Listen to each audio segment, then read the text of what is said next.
Welcome to Snoozecast, the podcast designed to help you fall asleep. Find us on snoozecast.com and follow us on Instagram @Snoozecast to find behind-the-scenes content. If you enjoy our show, you can support us by writing a review on the Apple Podcasts app. Here's a recent review we loved.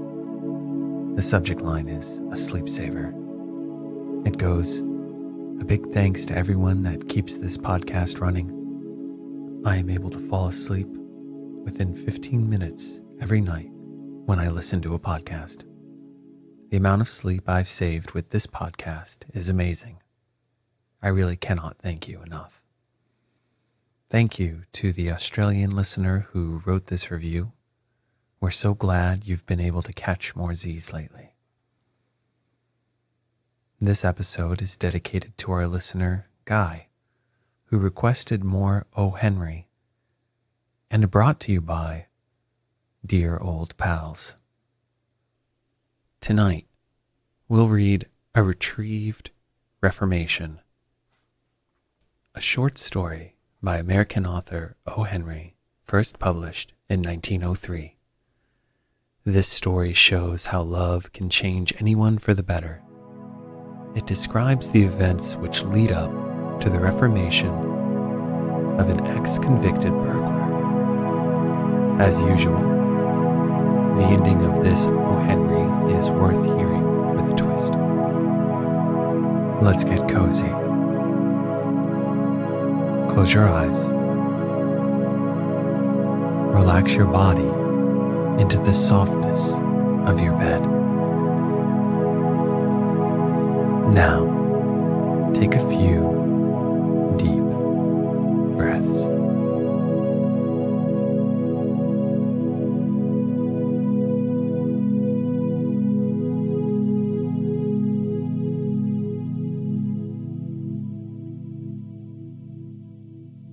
A guard came to the prison shoe shop where Jimmy Valentine was assiduously stitching uppers and escorted him to the front office. There, the warden handed Jimmy his pardon, which had been signed that morning by the governor. Jimmy took it in a tired kind of way. He had served nearly 10 months of a 4-year sentence. He had expected to stay only about 3 months at the longest. When a man with as many friends on the outside as Jimmy Valentine had is received in the stir, it is hardly worthwhile to cut his hair. "Now, Valentine," said the warden, "you'll go out in the morning, brace up, and make a man of yourself. You're not a bad fellow at heart. Stop cracking safes and live straight." "Me?" said Jimmy, in surprise. "Why, I've never cracked a safe in my life." "Huh. Oh no?" laughed the warden. "Of course not. Let's see now. How was it you happened to get sent up on that Springfield job? Was it because you wouldn't prove an alibi for fear of compromising somebody in extremely high-toned society? Or was it simply a case of a mean old jury that had it in for you? It's always one or the other with you innocent victims." "Me?" said Jimmy, still blankly virtuous. "Why, warden, I never was in Springfield in my life." "Take him back, Ronan," said the warden, "and fix him up with outgoing clothes.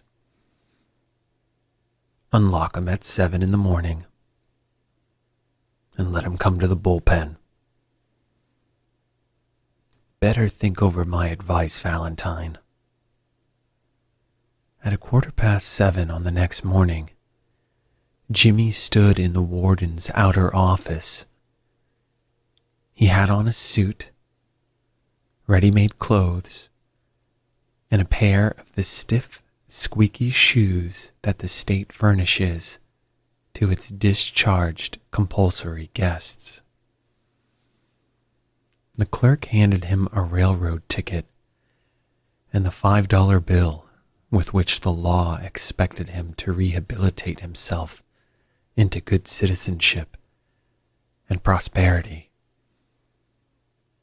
The warden gave him a cigar and shook hands. Valentine, 9762, was chronicled on the books, pardoned by the governor. And Mr. James Valentine walked out into the sunshine. Disregarding the song of the birds, the waving green trees, and the smell of the flowers, Jimmy headed straight for a restaurant. There, he tasted the first sweet joys of liberty in the shape of a broiled chicken and a bottle of white wine, followed by a cigar a grade better than the one the warden had given him. From there, he proceeded leisurely to the depot. He tossed a quarter into the hat of a blind man sitting by the door and boarded his train. 3 hours set him down in a little town near the state line. He went to the cafe of one Mike Dolan and shook hands with Mike, who was alone behind the bar. "Sorry we couldn't make it sooner, Jimmy, my boy," said Mike. "But we had that protest from Springfield to buck against, and the governor nearly balked. Feeling all right?" "Fine," said Jimmy. "Got my key?" He got his key and went upstairs, unlocking the door of a room at the rear. Everything was just as he had left it. There on the floor was still Ben Price's collar button that had been torn from that eminent detective's shirt band when they had overpowered Jimmy to arrest him. Pulling out from the wall a folding bed, Jimmy slid back a panel in the wall and dragged out a dust-covered suitcase. He opened this and gazed fondly at the finest set of burglar's tools in the East. It was a complete set, made of specially tempered steel, the latest designs in drills, punches, braces, bits, jimmies, clamps, and augers, with 2 or 3 novelties invented by Jimmy himself, in which he took pride. Over $900 they had cost him to have made at a place where they make such things for the profession.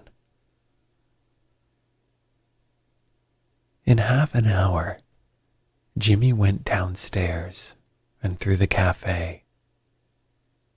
He was now dressed in tasteful and well-fitting clothes and carried his dusted and cleaned suitcase in his hand. "Got anything on?" asked Mike Dolan, genially. "Me?" said Jimmy, in a puzzled tone. "I don't understand. I'm representing the New York Amalgamated Short Snap, Biscuit Cracker, and Frazzled Wheat Company." This statement delighted Mike to such an extent that Jimmy had to take a seltzer and milk on the spot. He never touched hard drinks. A week before the release of Valentine 9762, there was a neat job of safe burglary done in Richmond, Indiana, with no clue to the author. A scant $800 was all that was secured. 2 weeks after that, a patented, improved, burglar-proof safe in Logansport was opened like a cheese to the tune of $1,500, currency, securities, and silver untouched. That began to interest the rogue catchers. Then, an old-fashioned bank safe in Jefferson City became active and threw out of its crater an eruption of banknotes amounting to $5,000. The losses were now high enough to bring the matter up into Ben Price's class of work. By comparing notes, a remarkable similarity in the methods of the burglaries was noticed. Ben Price investigated the scenes of the robberies and was heard to remark, "That's dandy. Jim Valentine's autograph. He's resumed business. Look at that combination knob. Jerked out as easy as pulling up a radish in wet weather. He's got the only clamps that can do it. And look how clean those tumblers were punched out. Jimmy never has to drill but one hole. Yes, I guess I want Mr. Valentine. He'll do his bit next time, without any short time or clemency foolishness." Ben Price knew Jimmy's habits. He had learned them while working up the Springfield case. Long jumps, quick getaways, no Confederates, and a taste for good society. These ways had helped Mr. Valentine to become noted as a successful dodger of retribution.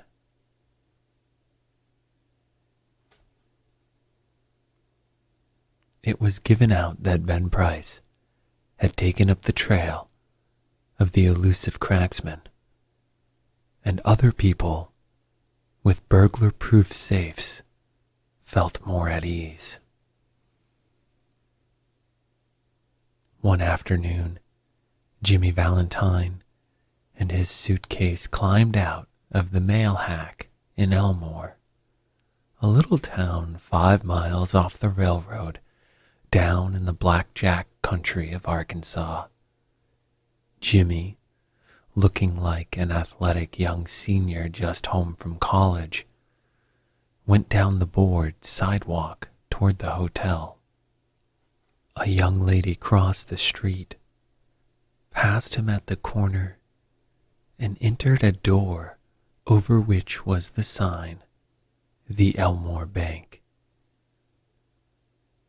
Jimmy Valentine looked into her eyes, forgot what he was, and became another man. She lowered her eyes and colored slightly. Young men of Jimmy's style and looks were scarce in Elmore. Jimmy collared a boy that was loafing on the steps of the bank as if he were one of the stockholders, and began to ask him questions about the town, feeding him dimes at intervals. By and by the young lady came out, looking royally unconscious of the young man with the suitcase, and went her way. "Isn't that young lady Polly Simpson?" asked Jimmy, with specious guile. "Nah," said the boy. "She's Annabelle Adams. Her pa owns this bank. Say, what'd you come to Elmore for? Is that a gold watch chain? I'm gonna get a bulldog. Got any more dimes?" Jimmy went to the Planter's Hotel, registered as Ralph D. Spencer, and engaged a room. He leaned on the desk and declared his platform to the clerk. He said he had come to Elmore to look for a location to go into business. How was the shoe business now in the town? He had thought of the shoe business. Was there an opening? The clerk was impressed by the clothes and manner of Jimmy. He himself was something of a pattern of fashion to the thinly gilded youth of Elmore, but he now perceived his shortcomings. While trying to figure out Jimmy's manner of tying his foreign hand, he cordially gave him information. Yes, there ought to be a good opening in the shoe line. There wasn't an exclusive shoe store in the place. The dry goods and general stores handled them. Business in all lines was fairly good. Hoped Mr. Spencer would decide to locate in Elmore. He would find it a pleasant town to live in, and the people very sociable. Mr. Spencer thought he would stop over in the town a few days and look over the situation. No, the clerk needn't call the boy. He would carry up his suitcase himself. It was rather heavy. Mr. Ralph Spencer, the phoenix that arose from Jimmy Valentine's ashes, ashes left by the flame of a sudden attack of love, remained in Elmore and prospered. He opened a shoe store and secured a good run of trade. Socially, he was also a success and made many friends, and he accomplished the wish of his heart. He met Miss Annabelle Adams and became more and more captivated by her charms. At the end of a year, the situation of Mr. Ralph Spencer was this. He had won the respect of the community. His shoe store was flourishing, and he and Annabelle were engaged to be married in 2 weeks. Mr. Adams, the typical, plodding, country banker, approved of Spencer. Annabel's pride in him almost equaled her affection. He was as much at home in the family of Mr. Adams and that of Annabel's married sister as if he were already a member. One day, Jimmy sat down in his room and wrote this letter, which he mailed to the safe address of one of his old friends in St. Louis. Dear old pal, I want you to be at Sullivan's place in Little Rock next Wednesday night at 9 o'clock. I want you to wind up some little matters for me. And also, I want to make you a present of my kit of tools. I know you'll be glad to get them. You couldn't duplicate the lot for $1,000. Say, Billy, I've quit the old business a year ago. I've got a nice store. I'm making an honest living. And I'm going to marry the finest girl on earth 2 weeks from now. It's the only life, Billy. The straight one. I wouldn't touch a dollar of another man's money.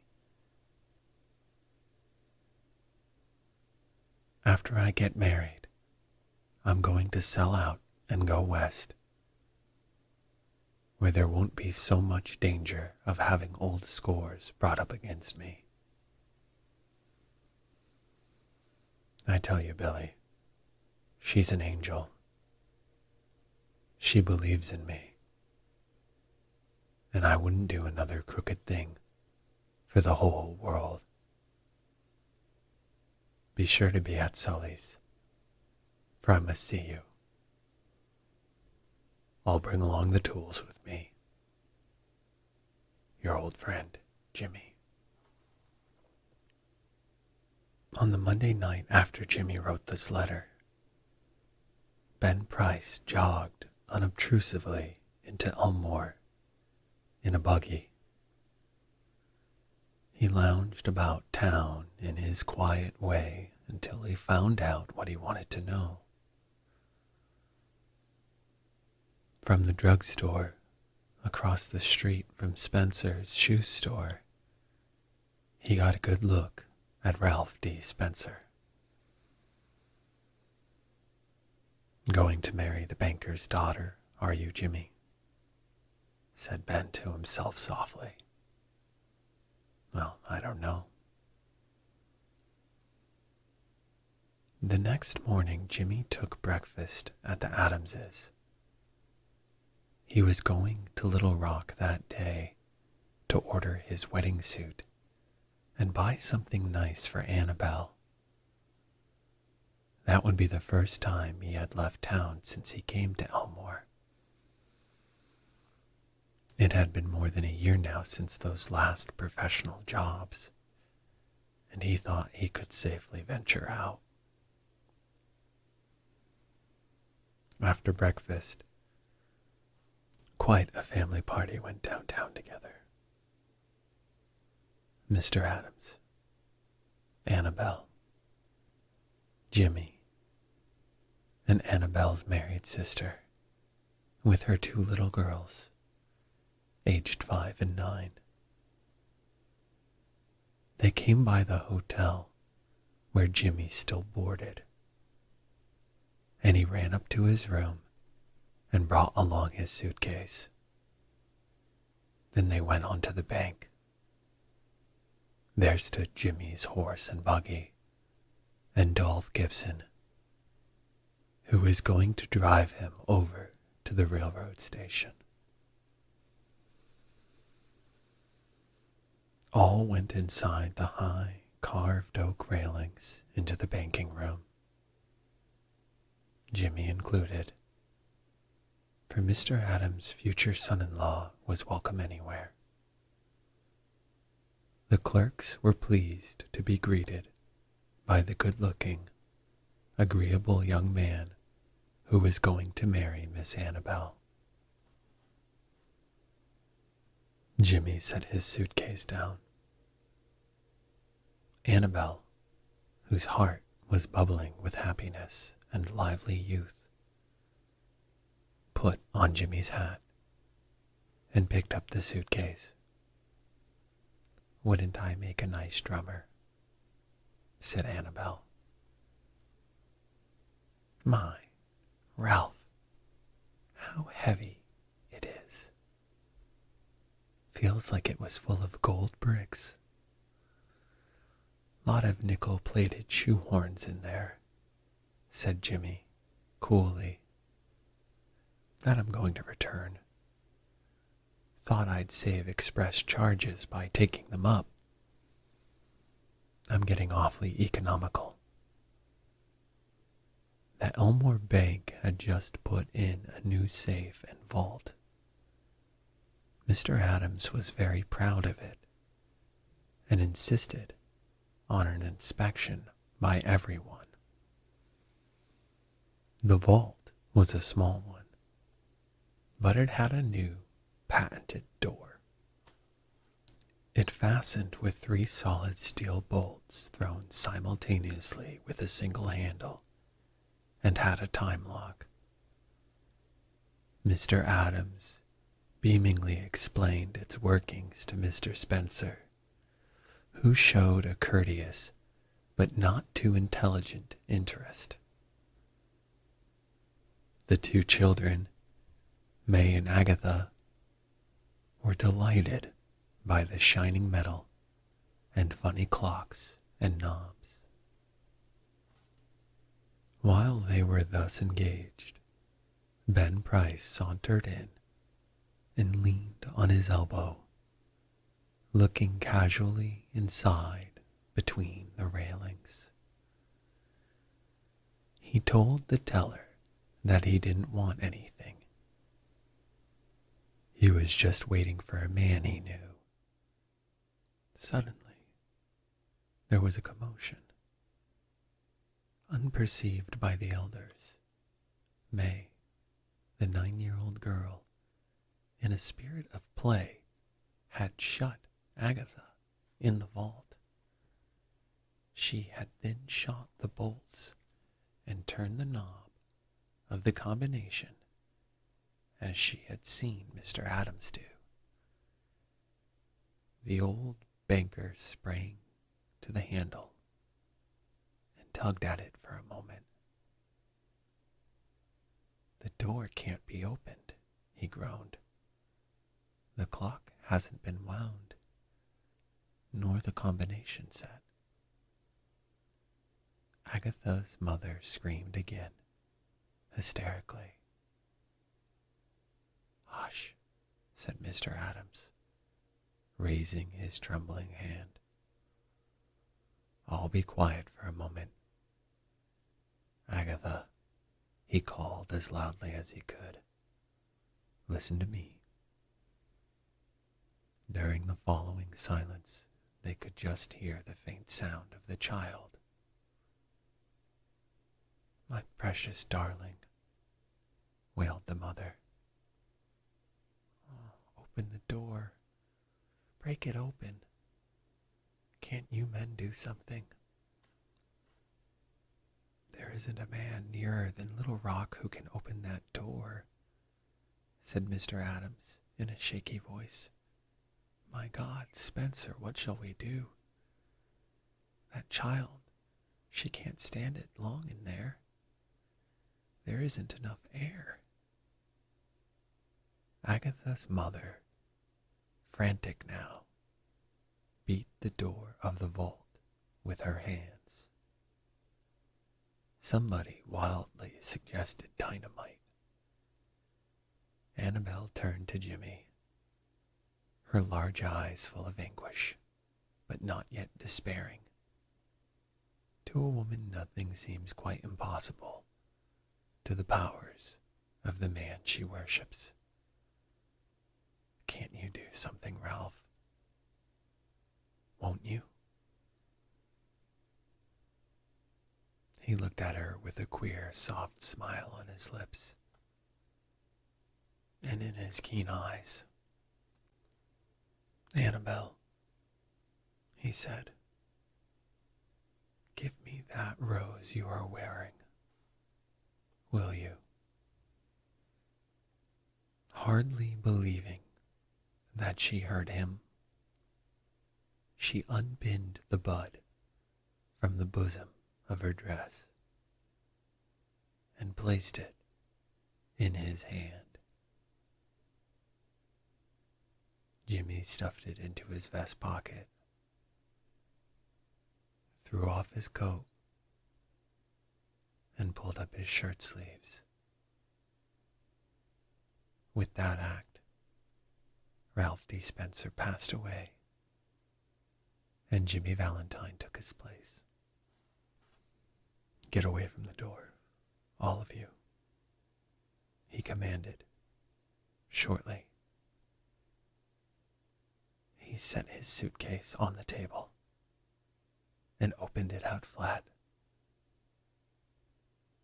From that time on, he seemed to be unconscious of the presence of anyone else.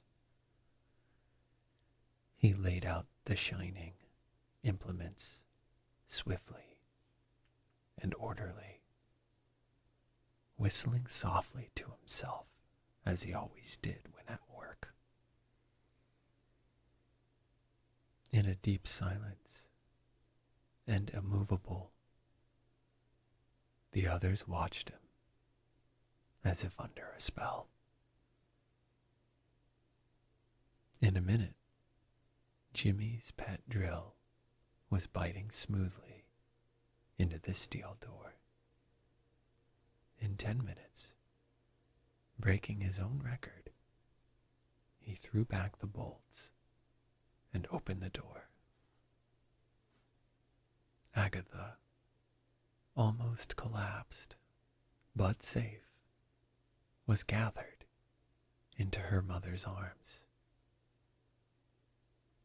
Jimmy Valentine put on his coat and walked outside the railings towards the front door.